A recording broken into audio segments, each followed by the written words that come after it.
Students, आज हम लोग एक्सपेरिमेंट करने जा रहे हैं डीसी मशीन का लैब है। Speed control of DC shunt motor by armature control and flux या फील्ड कंट्रोल मेथड। तो इसका ये ऑब्जर्वेशन टेबल है, ठीक है। ये ऑब्जर्वेशन टेबल के हिसाब से हम लोग इसका कनेक्शन करेंगे। उससे पहले बता दें, यहाँ पर ये हमारा डीसी शंट मोटर है और उसको हम लोग स्टार्ट करेंगे 3 पॉइंट स्टार्टर से। ये हमारा 3 पॉइंट स्टार्टर है और ये इसका नेम प्लेट है डीसी शंट मोटर का, देख रहे हैं आप लोग, ठीक है। आर्मेचर का करंट 10 एम्पियर है, ठीक है। और जो फील्ड करंट है वो 2 एम्पियर है, जो इसमें नहीं दिया है। रेटेड स्पीड है 1500 आरपीएम और यहाँ पर इसका टर्मिनल बॉक्स है AA और ZZZ। तो इसका टर्मिनल जो है हम लोग इस पैनल में लेके आए हैं। ये पैनल में ये 3 पॉइंट स्टार्टर का टर्मिनल है LZA और यहाँ पर आर्मेचर करंट के लिए आमीटर लगा है, वोल्टेज के लिए वोल्टमीटर लगा है, टर्मिनल वोल्टेज के लिए। F1 F2 ये टर्मिनल आया हुआ है मोटर से, एंड A1 A2 ये फील्ड के लिए शंट के लिए है और ये आर्मेचर के लिए। तो इसका हम लोग कनेक्शन करेंगे, यहाँ से पावर सप्लाई हम लोग देंगे, ठीक है। इसका सर्किट डायग्राम हम लोग समझ लेते हैं पहले।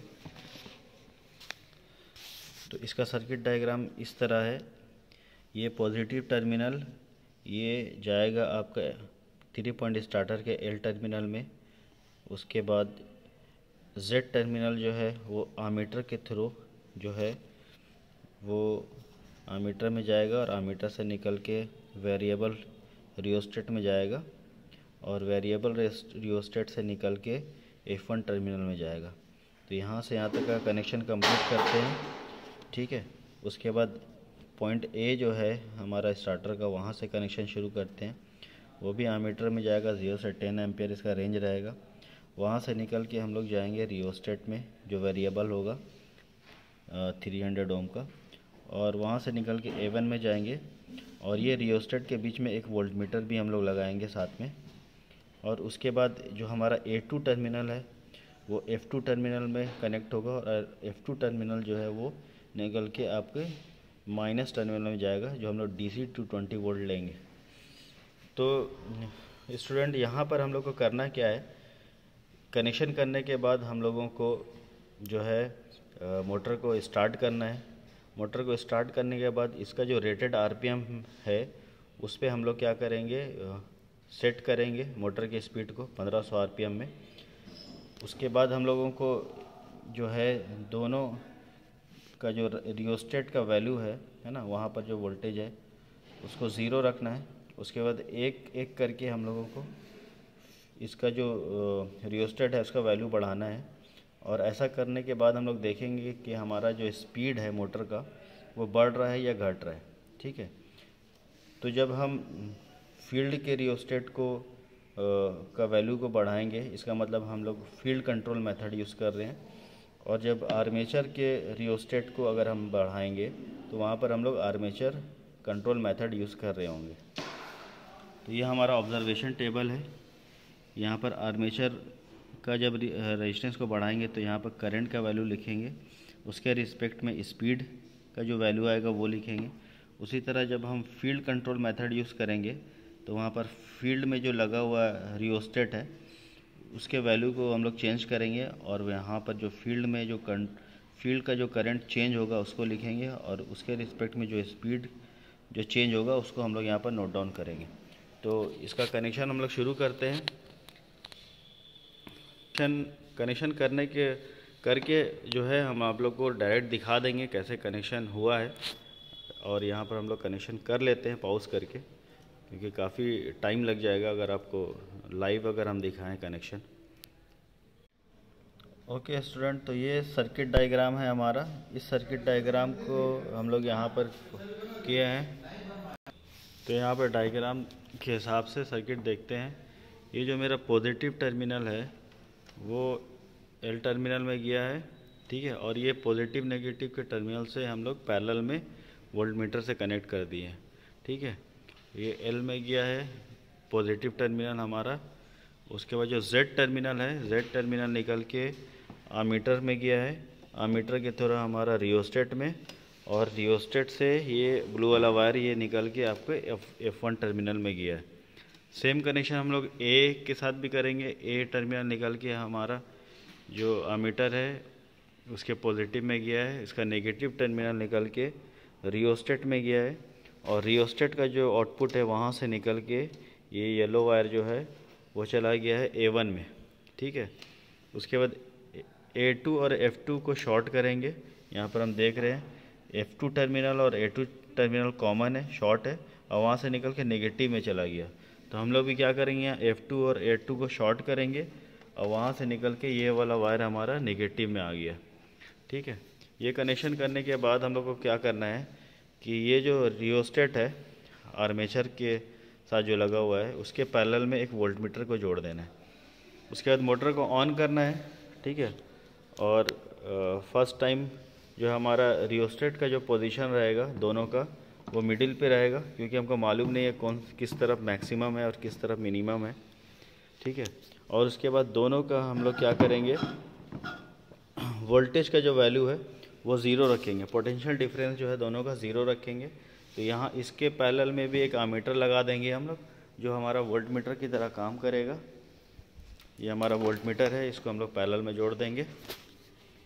अब यहाँ पर हम लोग 3 पॉइंट स्टार्टर की हेल्प से मोटर को ऑन करेंगे। इस हैंडल को बहुत स्लोली हम लोग मूव कराएंगे और इसके एंड तक जाएंगे।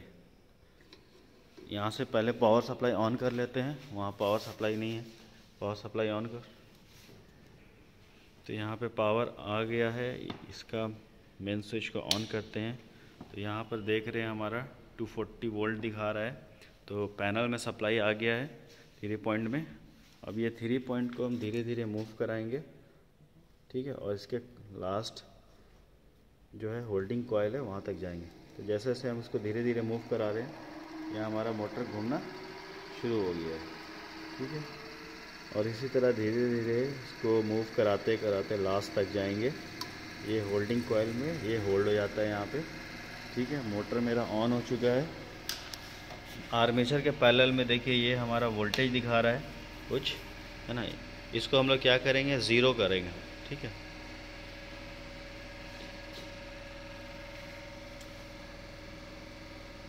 इसको धीरे धीरे मूव कराएंगे। ठीक है, और इसके वोल्टेज को ज़ीरो करा दिए। ठीक है, उसी तरह यहाँ पर जो हमारा फील्ड के साथ जो हम लोग आमीटर लगाए हैं इसमें भी 26 वोल्ट दिखा रहा है। ठीक है, इसको भी धीरे धीरे हम लोग क्या करेंगे, कम करते करते इसको भी 0 वोल्ट कर देंगे। तो अब इससे 0 वोल्ट का मतलब ये होता है कि दोनों में अभी हमारा रेजिस्टेंस का वैल्यू 0 है। अभी हमने किसी तरह का एक्सटर्नल रेजिस्टेंस ऐड नहीं किया है, ना फील्ड में ना आर्मेचर में। ठीक है, और इसको 1500 पे हम लोग सेट कर देते हैं। आर्मेचर जो हमारा करंट है, सॉरी स्पीड जो है हमारा 1500 आरपीएम रहेगा। ठीक है, दोनों केसेस में। और एक बार हम आर्मेचर के करंट को देख लेते हैं कितना है।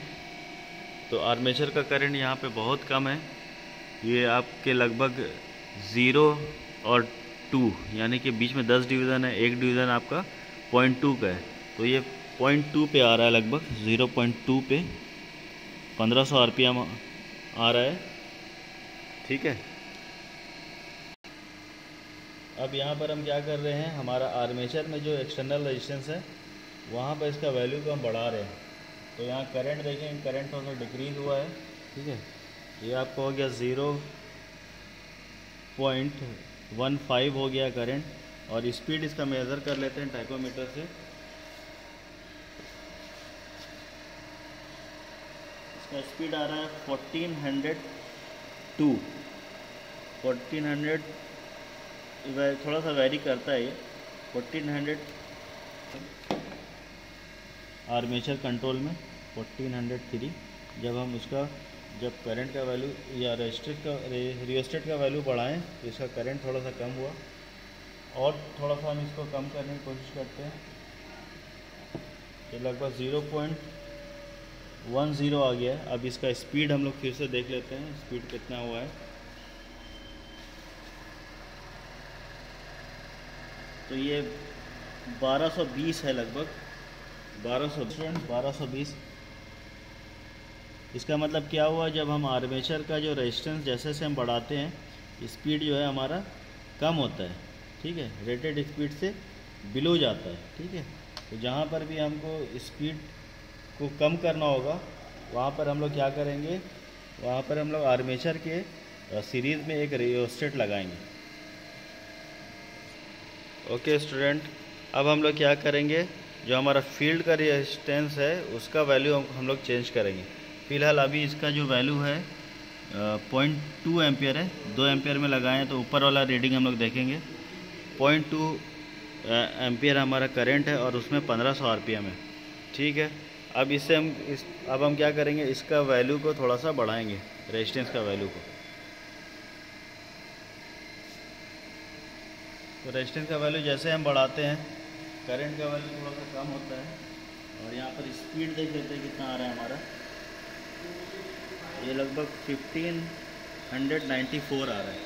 तो यहाँ पर हम लोग लिखेंगे 1594 लिखेंगे।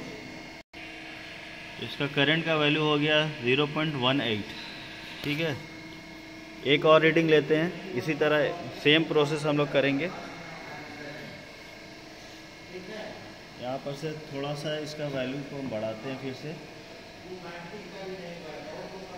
अब यहाँ पर नोट करते हैं, इसका आरपीएम देखते हैं 1662।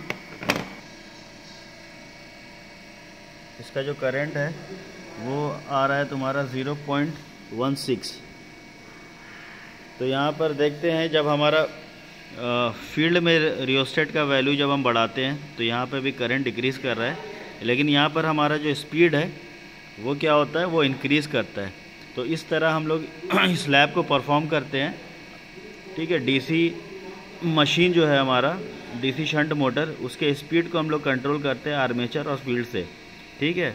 तो जब आर्मेचर का करंट घटता है तो हमारा स्पीड भी घटेगा आर्मेचर के केस में, और फील्ड के केस में क्या होगा, जब हमारा करंट का वैल्यू घटेगा तो हमारा स्पीड का वैल्यू बढ़ता है। तो यहाँ पर हमारा एक्सपेरिमेंट कंप्लीट हुआ speed control of DC shunt motor का। होप आप लोग को समझ में आया होगा। Okay, thank you.